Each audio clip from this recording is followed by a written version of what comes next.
Hello and welcome to the Voice of Liberty podcast.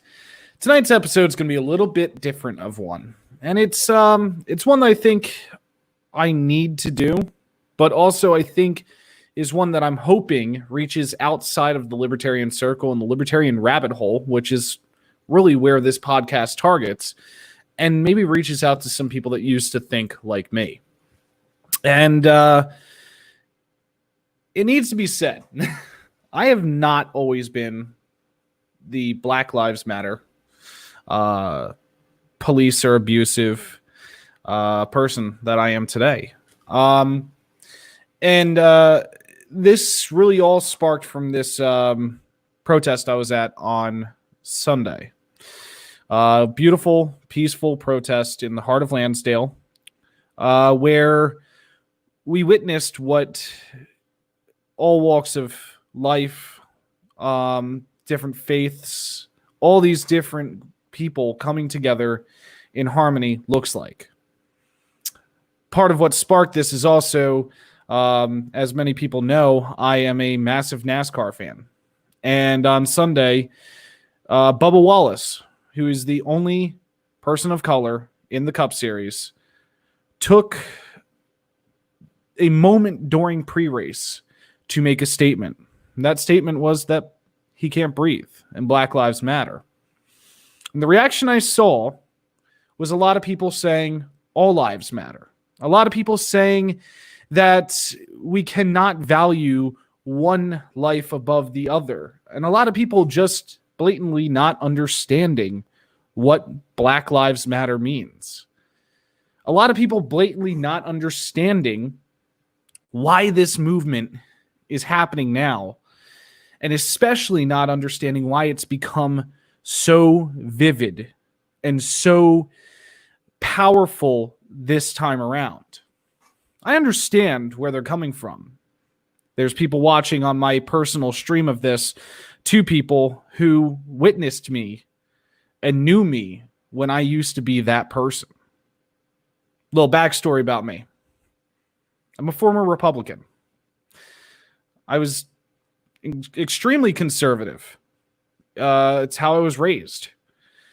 When I was growing up, I was very conservative about a lot of issues, yet very liberal about certain ones, and I never saw the contradiction here. I bring that up because when all these police shootings really started to come to light in the 2008 and on time period, I was screaming about how they had to be justified. There's got to be a reason these cops shot this guy. I used to be that guy that sat there and backed the blue line, thin blue line, blah, blah, blah. You know, I never understood. Yet at the same time, I argued for GSM rights. The irony there is striking. I have to say again that I totally understand where these people are coming from who didn't understand or don't understand what this movement is and why it's happening. So I'm hoping that maybe this video reaches someone who is of the all lives matter mindset. I hope it reaches someone who is sitting there questioning why one life should matter above the other. And I'm going to quote something that was said at the rally I was at on Sunday. The rally I was at on Sunday, there was this quote to describe why Black Lives Matter is so important. And it was this: if you have 10 children riding a bicycle or riding their bicycles, and one falls and scrapes their knee, do you hand Band-Aids to all of the children? Or do you hand a Band-Aid to the one who scraped his knee? Well, let's relate that to all lives matter versus Black Lives Matter. You see, the kids riding their bikes, that is all lives matter. The one falling and scraping his knee, that is Black Lives Matter. We're highlighting it because that's the group that is being harmed right now. That's the group being hurt. We're not saying that their lives intrinsically matter more than yours. But what we're saying is we need to fix the problems that are happening to them. We need to fix the injustices and the wrongs that are being committed against them. And when we fix that, then all lives can matter. It's simple. But because some people don't understand that, I feel that I needed to make this. I was once a thin blue line guy. When police shootings happened, I used to literally sit there and attempt to dig into the history of the person who was murdered by the cops. I used to try and find every fucking reason I could to justify the cops murdering an unarmed man, an unarmed child, an unarmed whatever, someone's special education. I used to be that sick person that tried to find it. I say sick not as an insult, because it's actually a sickness. Because I was ingrained to believe that this has to be justified. That there has to be a reason that this is occurring. I was ingrained to believe it. Last night when I made the post about this, and I shared it on my personal Facebook, I said that this was going to be a deeply personal video for me. And it is. Because I'm doing something. I'm airing something that some people have never known about me. Because some people, Mike Shipley, Brian Ellison, James Weeks, Aaron Goss, they have known me as who I am here. But other people, Tori Lepardo, Jillian Smart, Quinn, Darren Betker, they knew me when I was in my darkest moment. They knew me when I was a pretty twisted person. See, the fact of the matter lies that it doesn't matter the person's history. The fact that they shoot and kill unarmed minorities disproportionately in the streets, that's what matters. The fact that police brutalize unarmed minorities in the streets, that's what matters. The fact that minorities have to teach their children what to do when they are pulled over by cops, that is what matters. The fact that I, as a white person, could do some of the very things and I will not be brutalized. I won't have to worry about dying. The fact that as a white person, if I was driving along and the cop pulled me over and I reached for something in my car, I would likely not have to worry about being shot. Recognizing that privilege is a huge part of this. For so long, I sat there and I said, white privilege doesn't exist. There's no way it exists. How do I have privilege? I live such a shitty life. Not realizing that at that very moment, I was living a life that was intrinsically better than any person of color or minority in this country understands. Because systemic racism makes their lives harder from the start. I realized very quickly, as these people who I considered to be friends, close friends, meant the world to me, and I cared about, were calling me out on my bullshit. They were pounding it into my head. And they were telling me, Henry, this is not you. Some of these people knew how I felt about GSM, and to those that aren't within the circles, LGBTQ community, they saw the error of defending that, yet somehow trying to find a way to defend the shooting of an unarmed minority. And it's because of them that I broke out of this. That's the start of it. That's how racism changed me. I found myself venturing down a very dark place that I didn't want to go. I wound up watching a Vice News documentary, and I know some people are going to cringe when I say Vice News, but it was an amazing documentary looking into the rise of white nationalism in America. And I very quickly realized that I was on a very disturbing downward trend towards that. And I had to fix things real quick. So I did a little more reading. I did a little more research, watched a lot of videos. And then I started reading into the cases that I once defended. And I realized very quickly there was no defense. And then from there, I started reading the disproportionate cases of how white people are treated when interacting with the police versus minorities. And I started seeing all these things that I had never seen before, and I realized where I was on the precipice of going. I was on the precipice of white nationalism. I was on the precipice of alt-right tendencies. I had to make a fix really quick. So I had friends who saw this happening. They saw me starting to question things. They saw me starting to walk things back. And I had damaged relationships pretty badly. I sat down, I spoke with them, I talked about the mistakes I made and the things I said and the lessons I had learned. And through those conversations, I learned even more because my ears were open. In the list of people I named, I didn't name one person, and he will be held for here. Noel opened my eyes in a way that not many people have. Noel told me stories about how he carries a gun and fears for the interaction he would have with police. He described the situations he dealt with. He described his interactions with the police. I heard firsthand the disproportionate interactions and some of the things he did that I did, and I had no police interaction. And if I did, it was peaceful, calm, and I was not worried.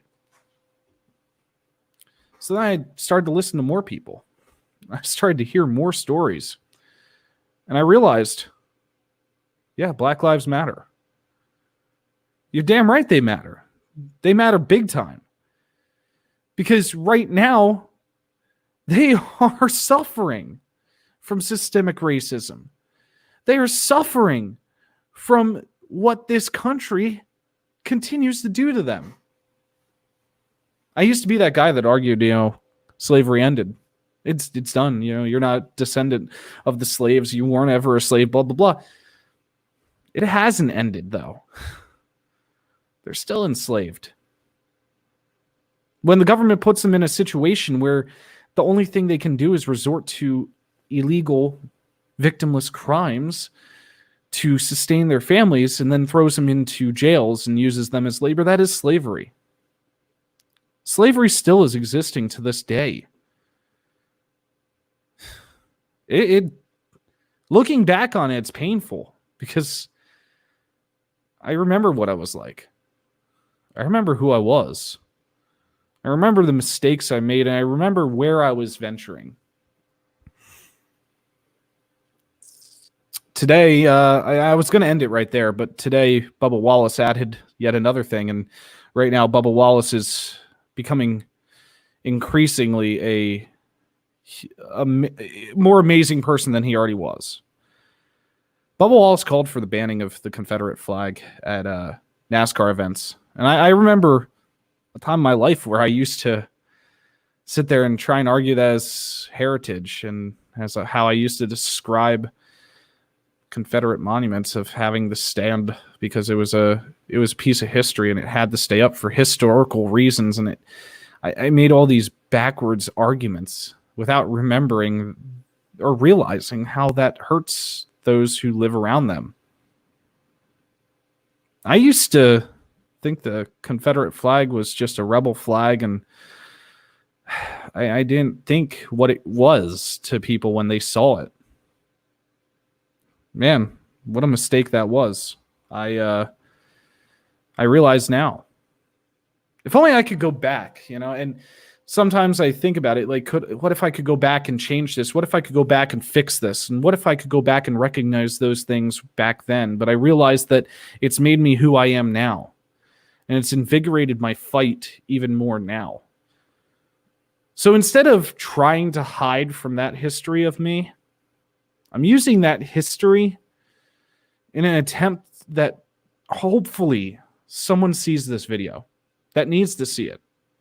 Hopefully someone sees this video that thinks the way I used to. Hopefully someone sees this video and says, I need to make a change.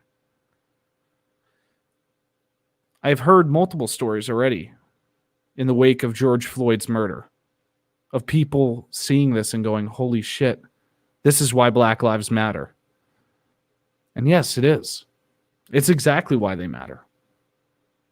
Because when that kid fell and scraped his knee, we put the Band-Aid on him, not the group of kids that were okay and still upright on their bikes.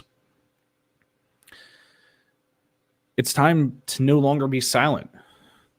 It's time to no longer argue that all lives matter. It's time to stop these arguments that there is no white privilege. It's time to stop these arguments of the Confederate flag and their statues being pieces of history or parts of heritage or the rebel flag. It's time to recognize that all of these things need to change. They need to be fixed. And the only way it's going to happen is if people like myself or people like how I used to be make a change. And they start to recognize the injustices. Once we recognize the injustices, we can stand arm in arm with people of color, with our minority communities. We can fix all of this and make their lives better. We can make it so they feel safe when they're in a traffic stop or interacting with whatever form of police we have after all of this is done, if we even have a traditional police force. We can make them feel like the systemic racism is being broken down, but we need to start now because there's a lot of shit to fix. 400 years of torture, of whitewashed history, of just preposterous excuses. 2 years ago, I started. 2 years ago, I made a change. About 8 months ago, 4 people really led me even further into a change. So as I said, the names, Tori, Quinn, Jill, Darren, Noel, thank you guys, and Megan. I couldn't forget Megan. Thank you guys for breaking me from that horrid nature originally. It's because of you guys that I'm right here, right now, where I am, and fighting. To Brian, to James, to Mike, and to Aaron, thank you for pushing my radical change even further, because you guys have made me more vocal and more willing to speak about this stuff. And that's what I'm doing. I'm gonna fight for change, no matter what I have to do, because I can't go back and fix the things I said and the way I used to act, but I can damn sure try and prevent it in the future. And yes, I may slip and fall here and there, but I'm gonna get back up and I'm gonna dust myself off and I'll keep going. I didn't do this video for praise. I did this video in the hopes that someone watches it and it sparks the idea in their head the way I had the idea in my head sparked. I didn't do this because I want attention. I did this because I'm hoping that if I can get one person to realize that all lives cannot matter until Black Lives Matter, then I have accomplished what this video set out to do. So, thank you for taking the last 22 minutes to watch this. Had to be said. To anybody watching this that wants to try and make a change, it's as simple as reaching out to your friends that are, to your minority friends, and learning how they suffer and what they have to go through and what they have to teach their children. It's very simple. And then you too can become a voice of liberty. I'll be back again tomorrow night, 9:00, with a less deep topic. Thank you guys for checking it out. And as always, awaken the voice of liberty.